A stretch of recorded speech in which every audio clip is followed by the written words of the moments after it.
Hi, this is Custom Media Creations coming at you with another review. This is the Neca Halloween 2018 Michael Myers figure. Here's a nice look at the box.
And here he is, with all his accessories.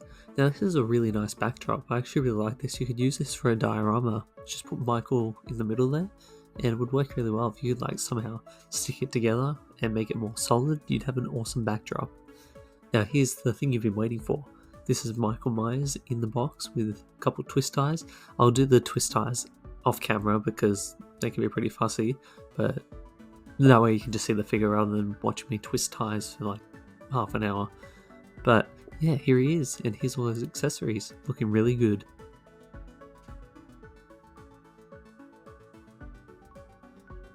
Let's have a look at the accessories. Here we have Judith Myers' tombstone, which is we see in the 2018 movie when Michael Myers just stares at it from a distance with the actual podcasters just looking at the grave for some reason. So it's got the death dates really nicely detailed and weathered actually. Here's the pumpkin. It's an actual jack-o'-lantern that does light up, and it flickers. Check this out. So turn off the light, you can see it flickering like an actual jack-o'-lantern, which is really cool. And it does that on its own. It's not a battery problem. It's just how it's actually designed, which is cool. Next up, we have the police head, which is carved like a jack-o'-lantern.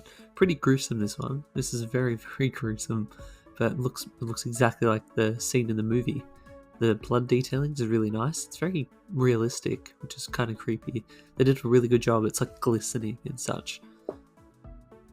Now, let's have a look at some details on Michael Myers himself. So, one really cool thing I'd like to say about the head is you can actually see the eyes through the eye holes, but depending on what angle you have him standing, the light sort of shadows it, so you can't actually see the eyes. That way it's sort of like a mix between completely blacked out, but also just you can slightly see the eyes. One of them's a dead eye, and the other eye is, well, his regular eye color. Now here's the head that actually comes with blacked out eyes, so these are just painted in a matte black. Looks really nice. So, but I can't switch it out at the moment because I didn't want to damage the figure, because NECA figures are they can be a bit fiddly, like they can break pretty easily. But here he is, look at this. He's got the nice wild hair, which is really cool. You got creases in the coveralls and pockets and everything. Everything's sort of rumpled up, but it doesn't hinder articulation at all. The hands, as you can see, have some really nice blood detailing on them. And yeah, I like how they've used the creases to the best of the efforts. So it sort of fits with the articulation rather than looking sort of like joints. Like, yes, you can still see the joints, but it's slightly hidden by the actual rumples. It also has a bullet hole in his left shoulder. Now let's have a look at his hands. These are the second set of accessories. So let's have a look. As you can see, lots of that blood detailing, and it's really realistic. It's like this dark, glistening red, and it like genuinely shines in the light, which is really cool. So yeah, here's his like grabby hand, which you would put the knife and stuff in, which is really cool. Here is his other grabby hand, that's for his left hand. he's a grabby. Oh, don't worry, that happens again.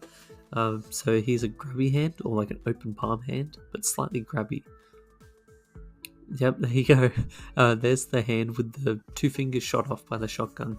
Really, really, really nicely detailed. It's like the glisten of it is so realistic. It's kind of creepy. Here's a fire poker, so this is one of the weapons. Very, very thin and very brittle. You've got to be very careful when putting that in his hands because it will snap. Here's his knife, or kitchen knife. Really, really nicely done. It's got 2 dots like a regular kitchen knife has, which is really nice, and a silver blade. And here's the hammer, also shined with a slick red, which makes it look authentic and like actual blood. Really freaky stuff, but absolutely brilliant. You can use any one of these weapons in any of the grabby hands. Just be careful with the fire poker.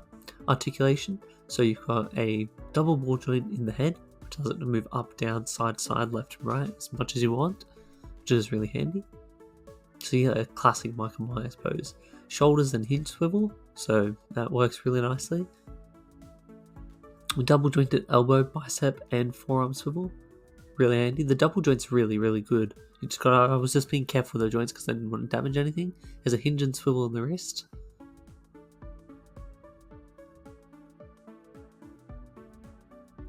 His waist feels like it moves, but it doesn't, so you got to be very, very careful with that.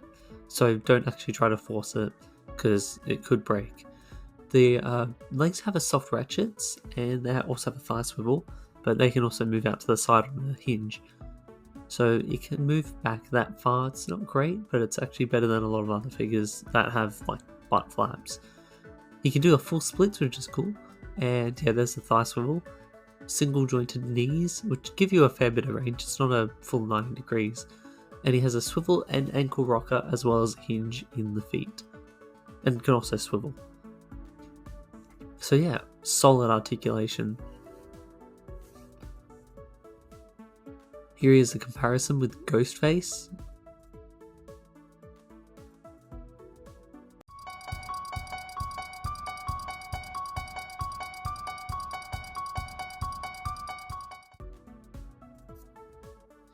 This is an amazing figure. I would highly recommend it for anyone looking for a Michael Myers for their collection.